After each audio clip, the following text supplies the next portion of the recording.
Bueno, en el día de hoy vamos a estudiar la anatomía del músculo del diafragma. Vamos a comenzar primeramente hablando de las generalidades de este músculo, las funciones, para luego después abocarnos en sus inserciones y en los distintos forámenes que va a contener y las partes. Primeramente, diafragma justamente va a provenir del griego que significa separar, que significa apartar. ¿Y qué va a separar este músculo? También llamado músculo frénico. Me va a separar la parte superior, que es la región torácica, y la parte inferior, que es la región abdominal del cuerpo. La región torácica, la parte superior a grandes rasgos, va a estar formado por el pulmón derecho, pulmón izquierdo y en la parte central lo que es la región cardíaca con su pericardio y los grandes vasos. Y en la región inferior los órganos que van a contener, que van a formar parte del sistema digestivo y reproductor, a grandes rasgos. Entonces, primeramente, este músculo va a tener, como vemos en esta imagen, una forma de cúpula. La cúpula, como la cúpula de una iglesia, donde vamos a tener justamente una región convexa que va a estar mirando hacia la región torácica y una parte cóncava inferior que va a estar mirando hacia la región abdominal. Y en el centro va a presentar una formación tendinosa, como podemos ver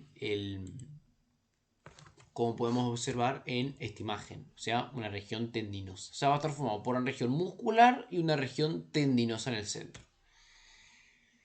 Primeramente, para poder entender, bueno, dónde se sostiene, dónde está aferrado este músculo que parece que está flotando, pero no, en realidad no.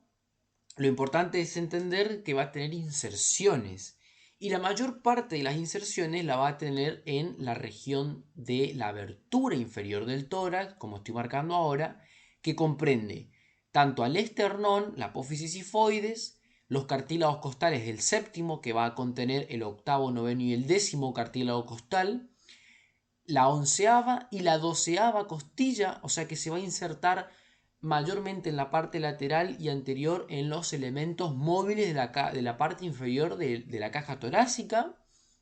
Y como vemos en esta imagen, en la parte posterior se va a insertar también en las que son las vértebras lumbares, más que nada la primera, la segunda vértebra lumbar que va a tener. Entonces, a grandes rasgos nos podemos dar cuenta de que este músculo se va a insertar en la parte posterior, en la columna vertebral, en las vértebras lumbares, en las costillas, tanto la parte ósea como cartilaginosa y el esternón. Entonces, a partir de ahora podemos saber, bueno, ¿de dónde se sostiene? ¿De dónde se inserta?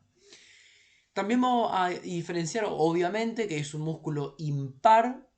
Muchos libros van a calificar este músculo como doble porque van justamente a preferir la descripción de que existe un diafragma derecho y un diafragma izquierdo, más que nada con la correspondencia de su inervación, pero desde el punto de vista de la bibliografía de Latarjet, Luis Riard, vamos a poder darnos cuenta de que solamente es un músculo el diafragma.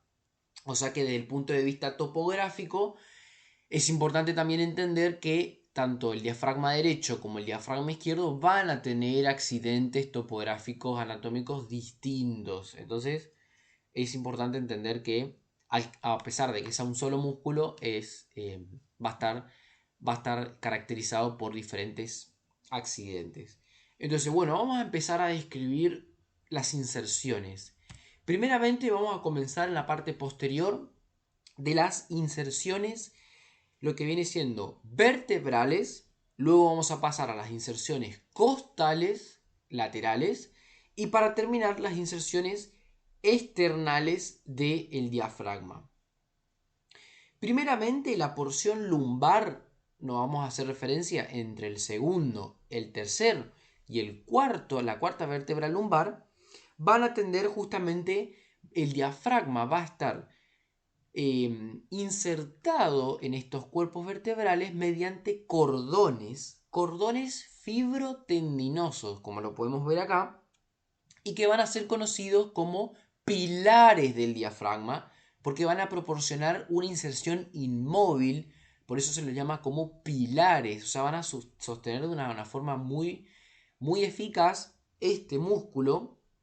O sea, los pilares del diafragma, los ligamentos arqueados mediales y los ligamentos arqueados laterales. Entonces, primeramente vamos a hablar de los ligamentos, de los pilares del diafragma como lo vemos en esta imagen.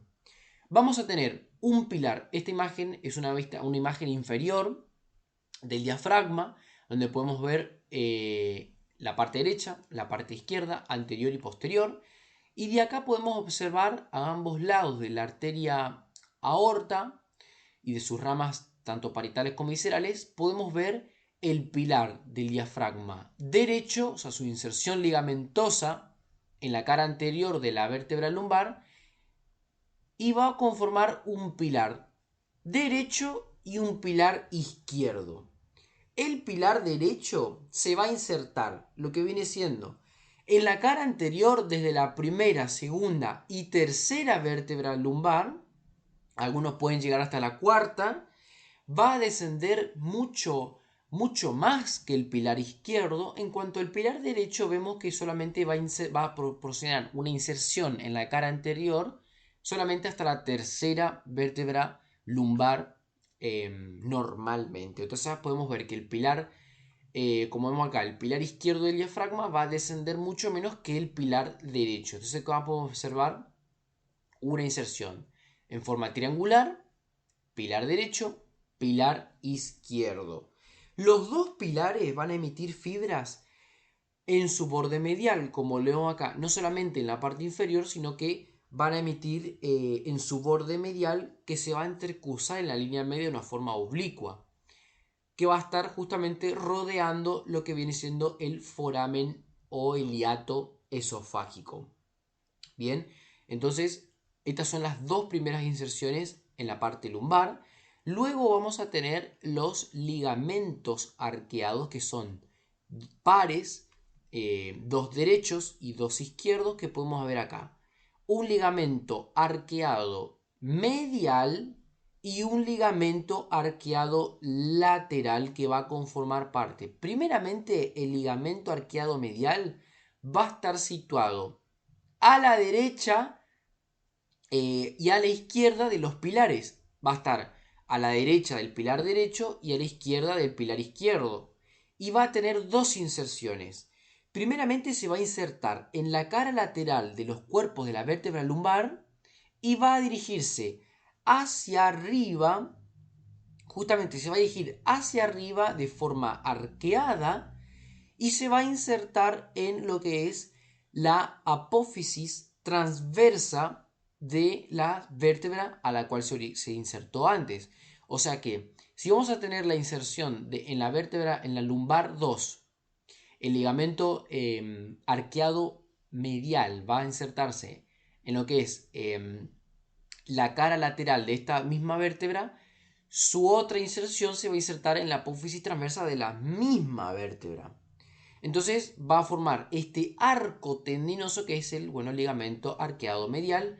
Luego, desde el origen de la inserción en la apófisis transversa, se origina otro arco ligamentoso que es el ligamento arqueado lateral, que va a ser la transición entre el ligamento arqueado medial y lo que viene siendo por la inserción costocondral del diafragma.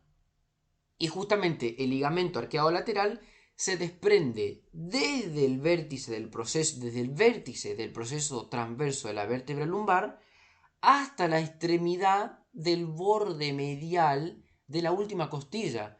Esta es la última costilla, la 12ª, que se va a insertar entonces desde la cara medial de la 12ª costilla hacia lo que es la apófisis transversa. Bien, entonces va a presentar una curva hacia abajo que lo va a conducir hasta el borde libre de la 11ª o de la 12ª. Entonces vamos a poder repasando las inserciones en la parte posterior. Va a ser el pilar derecho, el pilar izquierdo con sus ramas medial, el ligamento arqueado medial y el ligamento arqueado lateral.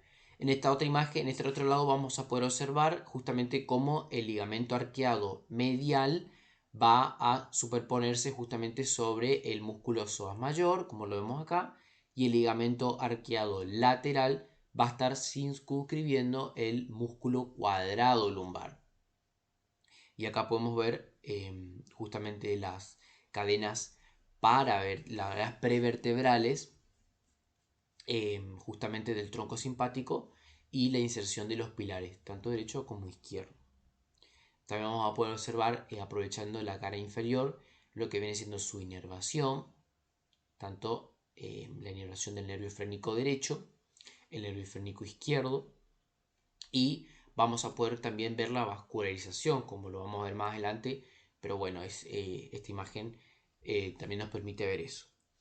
Siguiendo con las inserciones, ya vimos las inserciones dorsales, vamos a ver las inserciones costales del diafragma.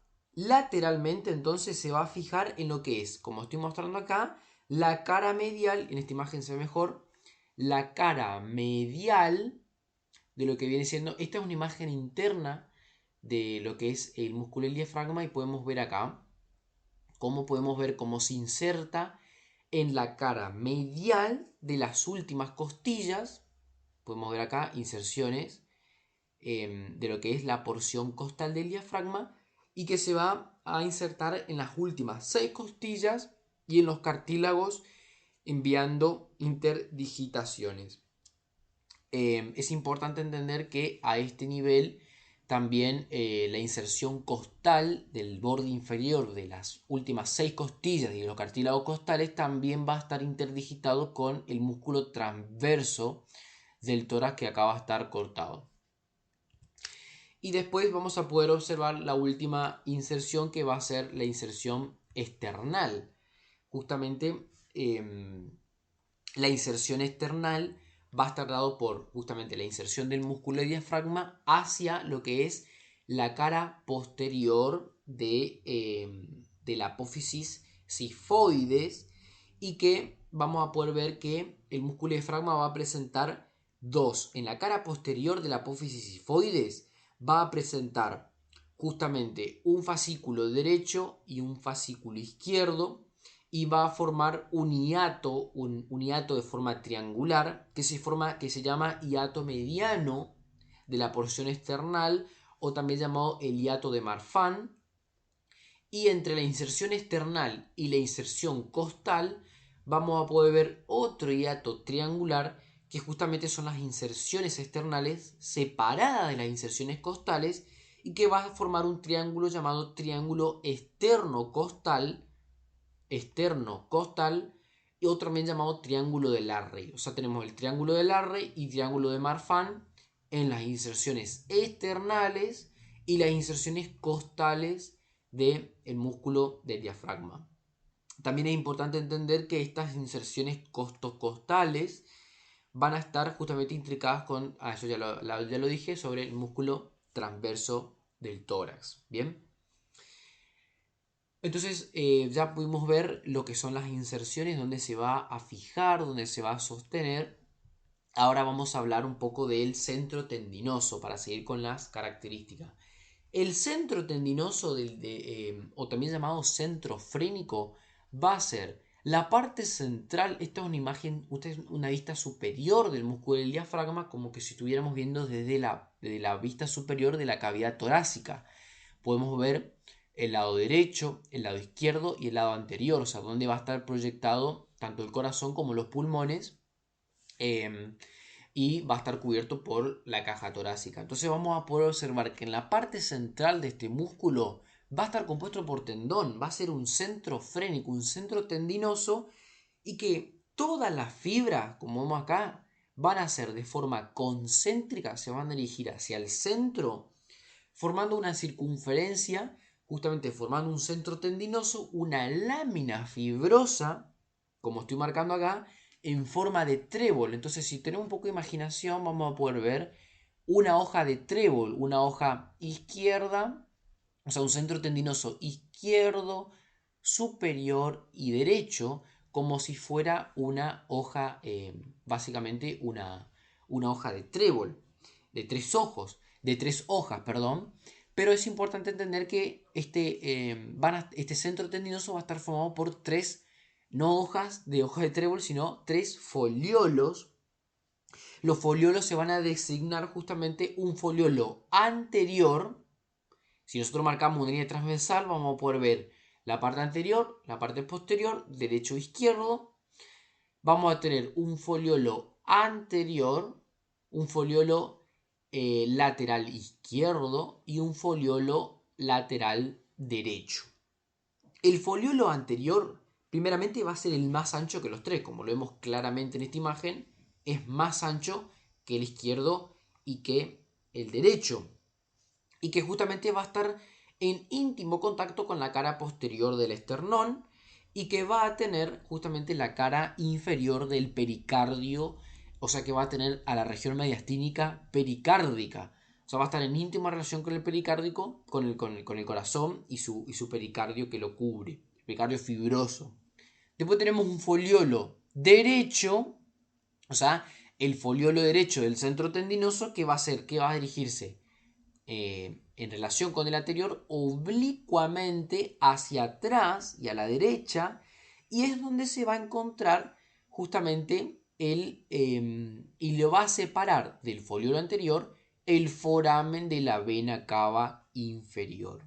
Bien, entonces acá podemos ver el primer foramen muy importante. El foramen de la vena cava inferior va a estar entre el foliolo derecho, posterior derecho, con el foliolo anterior. Después tenemos el foliolo izquierdo, que se va a expandir de la misma forma hacia atrás oblicuamente, pero hacia la izquierda, y que va a tener en contacto con la pleura parietal izquierda.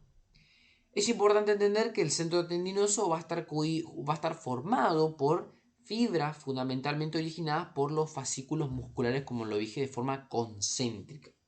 Entonces ya pudimos describir tanto sus inserciones musculares, la dirección de las fibras y cómo en el centro forman un centro tendinoso con 3 foliolos, como si fuera la hoja de trébol. Entonces vamos a hablar ahora de la constitución justamente anatómica. Es importante entender que por la forma justamente que va a tener el diafragma, es lógico que vamos a distinguir como si fuera la existencia de 2 cúpulas, como lo vemos acá. Podemos entender como si existiera una cúpula derecha y otra cúpula izquierda, y cada una de estas va a formar justamente una saliente amplia. Y es importante entender que la cúpula derecha va a ser mucho más alta que la cúpula, acá podemos ver esta imagen, la cúpula derecha va a ser mucho más alta que la cúpula izquierda, porque va a estar en contacto con el lóbulo derecho del hígado en todo su contorno. O sea que el hígado obviamente va a ocupar una región muy grande en la región superior del tórax, del abdomen, perdón. Entonces va a elevar mucho más a lo que es la cúpula o el diafragma derecho. Esto es importante entender porque puede ser que en imágenes de radiografías se usa de referencia para poder ver qué lado es del cuerpo, si estamos en lugar derecho o izquierdo, ver, bueno, cuál de los dos, cuál de las dos cúpulas diafragmáticas es más alta, y ahí nos vamos a dar cuenta de que estamos viendo el lado derecho, o sea, viendo el cuerpo, el lóbulo derecho del hígado. Entonces ya vimos lo que son sus inserciones, el centro tendinoso, y ahora vamos a describir lo que viene siendo los hiatos, los forámenes del diafragma. Bueno, ¿qué cosas van a atravesar el diafragma? Van a comunicar la región torácica, la región abdominal. Bueno, esto se explica mediante los diferentes hiatos o forámenes. Hiato viene del griego abrir, apertura, separar. Entonces, vamos a entender a un hiato como a una apertura, como por ejemplo el hiato gástrico, y en este caso en diferentes partes del cuerpo y de los órganos presentan aperturas, presentan dilataciones, y el músculo diafragma va a presentar diferentes hiatos. Y estos hiatos van a servir para el pasaje de elementos que justamente van a ir tanto del tórax al abdomen o del abdomen al tórax, justamente para comunicarse entre sí y para enviar los elementos que corresponden. Primeramente vamos a ver que son tres los orificios principales. Vamos a tener un foramen para la vena cava inferior, un foramen para la arteria aorta y un foramen para el esófago. O sea que desde posterior hacia anterior, primeramente va a estar el foramen, lo que es el hiato aórtico, después tenemos el hiato esofágico y por último el foramen de la vena cava inferior. Primeramente el foramen de la vena cava inferior, como lo vemos en esta imagen, vamos a ver que va a estar situado entre la unión del foliolo anterior y el foliolo lateral derecho. Acá podemos ver en la parte estrecha del centro tendinoso es donde se origina el foramen de la vena cava inferior. Después tenemos el foramen aórtico que va a estar detrás y a la izquierda y que es un verdadero conducto. Y ahora vamos a describir las paredes, las relaciones del conducto aórtico. Las paredes justamente van a estar. Las paredes laterales, primeramente, en esta imagen se ve bien. Las paredes laterales van a estar dados por el pilar diafragmático derecho y el pilar diafragmático izquierdo. Esas van a ser las dos paredes laterales. Después vamos a tener que la pared posterior va a ser el cuerpo, justamente el cuerpo de la primera vértebra lumbar o de la última torácica. El cuerpo se va a estar delante del cuerpo de la última vértebra torácica y adelante va a tener justamente a las fibras mediales, acá podemos ver a las fibras mediales que se interdigitan entre el pilar derecho y el pilar izquierdo. Esas son las paredes del hiato aórtico, que lo hacen como un verdadero conducto. Luego vamos a tener el hiato esofágico, que va a estar en esta imagen, que va a estar entre el hiato aórtico y el foramen de la vena cava inferior. Vamos a ver el hiato esofágico, que va a estar en la línea mediana y que va a estar arriba y a la izquierda de lo que es el hiato aórtico. Como lo vemos acá, el hiato aórtico va a estar arriba y a la izquierda. Y por este hiato es importante entender que además de que transcurre el esófago, van a transcurrir los nervios. A ver si lo tengo en una imagen mejor. Bueno, no lo tengo, pero van a transcurrir justamente los nervios vagos, el nervio vago vagal anterior y el nervio vagal posterior, o sea, los dos nervios vagos, uno anterior y otro posterior, que van a acompañar a el esófago y también a su inervación. Entonces, en esta imagen vamos a poder ver, en este cuadro, vamos a poder observar las aberturas del diafragma, o sea, los hiatos. Vamos a tener primeramente el hiato aórtico, que va a estar entre los pilares derecho e izquierdo, como ya lo escribimos, por detrás del ligamento arqueado mediano, como también ya lo mostramos, por delante del ogital anterior, a nivel de la torácica número 12, de la T12, y que va a contener la abertura torácica, la arteria aorta y el conducto torácico justamente del sistema linfático. El hiato esofágico va a tener justamente dónde se va a ubicar en la porción muscular del pilar derecho, va a ser altamente muscular a nivel de la T10 y que va a contener la abertura esofágica, el esófago, de ahí su nombre, el tronco vagal anterior del nervio vago izquierdo y el tronco vagal posterior del nervio vago derecho, como también ya lo hablamos. Después tenemos el foramen de la vena cava, que es en el centro tendinoso entre el foliolo derecho y el foliolo anterior, como lo mostramos en la imagen, a la altura de la T8 y la T9. ¿Y qué va a haber? ¿Qué contenido va a haber? La vena cava inferior, el nervio frénico abdominal del nervio frénico derecho. Después tenemos el triángulo esternocostal, como dijimos, la inserción external y la inserción costal va a estar dividido por triángulos, también el triángulo de Larrey, muy bien. El triángulo esternocostal entonces va a estar entre la porción external de la inserción diafragmática y la porción costal del diafragma, entre la apófisis sifoides, Y acá van a pasarnos justamente los vasos epigástricos superiores que se van a anastomosar rama de los torácicos internos. Bien, entonces esas van a ser hasta ahora lo que viene siendo bueno, las inserciones, la constitución anatómica, el centro tendinoso, los foliolos, los hiatos, los forámenes, qué pasan entre ellos, en qué niveles, las paredes. Para ahora vamos a terminar hablando, y para ir cerrando el video, las relaciones. Bueno, ¿con qué se va a relacionar el diafragma en su porción torácica y en su porción abdominal? Bueno, primeramente las relaciones van a corresponder en su cara convexa con el tórax, y que va a estar básicamente relacionado con lo que son las relaciones pleuropulmonares, realmente por la pleura parietal, tanto del pulmón derecho como del pulmón izquierdo. O sea que la cúpula diafragmática derecha se va a relacionar en su cara convexa de la región torácica con la pleura pulmonar y el pulmón derecho, y en la cúpula izquierda con parte de la pleura pulmonar izquierda y el lóbulo inferior del pulmón izquierdo. Luego vamos a tener en la parte medial, vamos a tener las relaciones mediastinales, que va a estar el pericardio fibroso, como ya lo nombramos por encima, va a estar el pericardio fibroso del corazón en el foliolo anterior del centro tendinoso, por intermedio de su envoltura tanto serosa como fibrosa. O sea, vamos a tener el corazón, la cara diafragmática del corazón.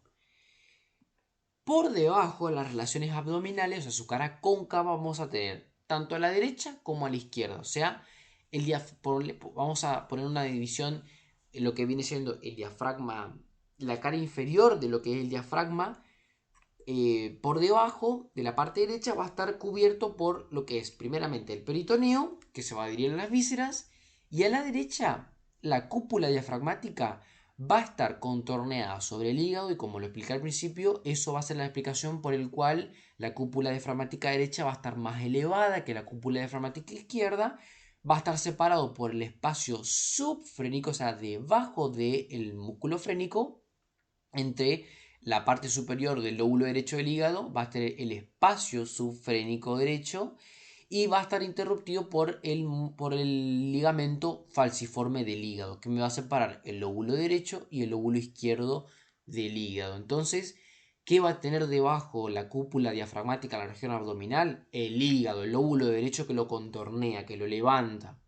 Y en la parte izquierda vamos a tener que la cúpula diafragmática izquierda moldea la cara inferior a lo que es primeramente el fundus gástrico del estómago y la convexidad del vaso y parte del lóbulo izquierdo del hígado. Entonces estas son las relaciones tanto abdominales como torácicas de lo que viene siendo el diafragma en su cúpula derecha, en su centro tendinoso en la parte mediastínica y en su cúpula izquierda con el estómago y el vaso. Por último vamos a hablar de la vascularización. La vascularización acá en esta imagen lo podemos ver bien, del diafragma, va a estar dado por la arteria torácica interna, que justamente va a dar ramas va a dar justamente dos arterias supradiafragmáticas que van a estar en la región torácica, que van a ser las arterias pericardiofrénicas derecha e izquierda, o también llamadas las arterias diafragmáticas superior, rama de la arteria torácica interna. Y vamos a tener las arterias frénicas inferiores, que van a ser directamente ramas de la aorta abdominal. Van a ser las primeras ramas parietales de la aorta abdominal, luego del hiato aórtico, con las paredes que ya dijimos. Y vamos a tener una arteria frénica derecha y una arteria frénica izquierda que se anastomosan, que se interdigitan para justamente lograr.